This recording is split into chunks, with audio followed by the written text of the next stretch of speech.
the Pledge of Allegiance.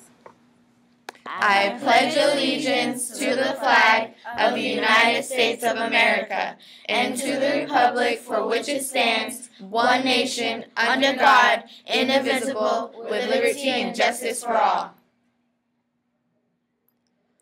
Honor the Texas flag. I pledge allegiance to thee, Texas, one state under God, one and indivisible. Please remain standing for the moment of silence.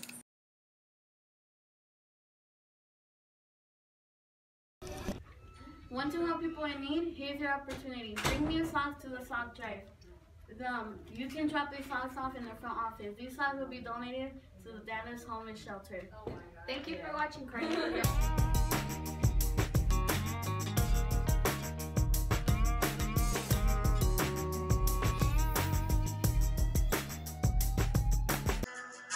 was about Antonio's age when I first started working in the fields, no, Pops?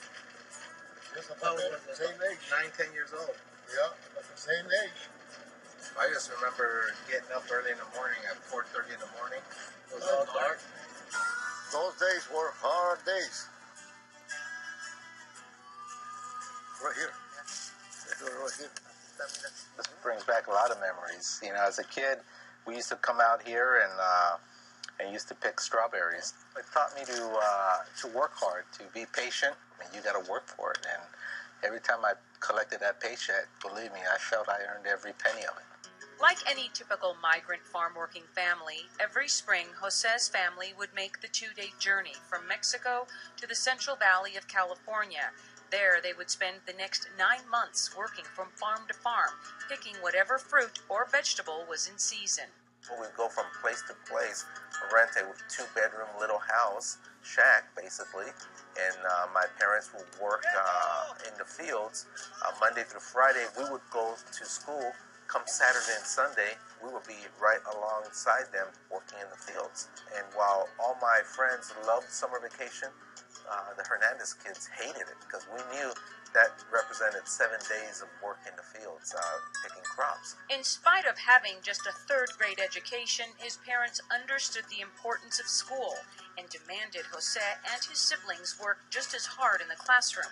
Remember one day we finished picking cucumbers and we all got in the back of the car all muddied up and tired, and he turned around and he looked at each one of us, made eye contact, and said, "How do you guys feel?"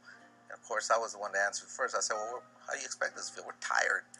And he says, "Good, remember this feeling because you guys have the privilege of living your future now. I'm not going to force you to go to school. I'm not going to force you to get good grades. But if you don't, this is your future. So you think about it. You be the judge."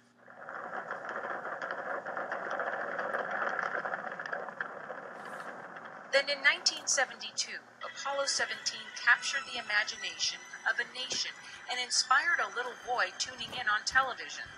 17 Houston, you are go for orbit, go for orbit. I was holding the antenna when I was watching Gene Cernan walk on the moon. And I would hear NASA and Walter Cronkite narrate the moonwalk, hear him talk with Mission Control Center. Then I would go outside and I would see the moon outside.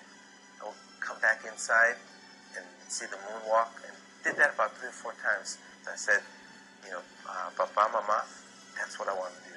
I want to be an astronaut. Instead of steering Jose away from such a big dream, his father sat him down and gave him something more important, belief. And he looked at me in a challenging way. He said, "So that's what you really want to be?" "Yes, sir." And then he said, "I think you can do it." My eyes got this big. You just have to follow a simple recipe. Draw yourself a roadmap. What are the steps needed to get there? And you can't skip steps. You got to pay your dues, he said. And then he says, you got to have a good work ethic and corazón, heart. He says, you mix all that up together. He says, that's the recipe for you to be an astronaut. I remember going to bed that evening so happy because I said, wow, my parents think I can be an astronaut. Therefore, I'm going to be an astronaut. It wouldn't be easy. Jose applied 12 times in as many years before getting accepted into NASA's 2004 astronaut candidate class. Then, aboard the Space Shuttle Discovery in August 28 of 2009, his dream became a reality.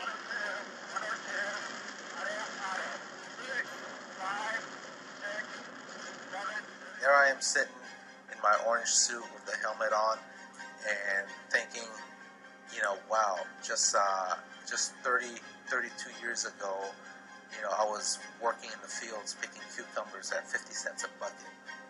And now here I am with the American flag on my shoulder, getting ready to blast off space representing NASA in the United States. I said, what a great country. What opportunities we have if we only know how to take advantage of them and work hard. You know, this country offers a lot to us. In 2011, with the space shuttle program winding down, Jose left NASA to spend more time with his family and decided to run for Congress. He lost in a narrowly decided race to the incumbent, but vows to run again and one day serve his neighbors. It took me 12 tries to be an astronaut. You think I'm going to quit my first time as a congressman? I don't think that's in my nature. Belief is a big thing in Jose's life. It's carried him to this point, and it's something he hopes to pass on to his children. I would like to be remembered as someone who inspired others to reach their full potential. Folks should not be afraid to dream for something big. You don't have to do it in one day. You don't have to do it in 1 year. You don't have to do it in 5 years. So little by little, as long as you're moving forward, just keep moving forward. Don't ever give up on yourself.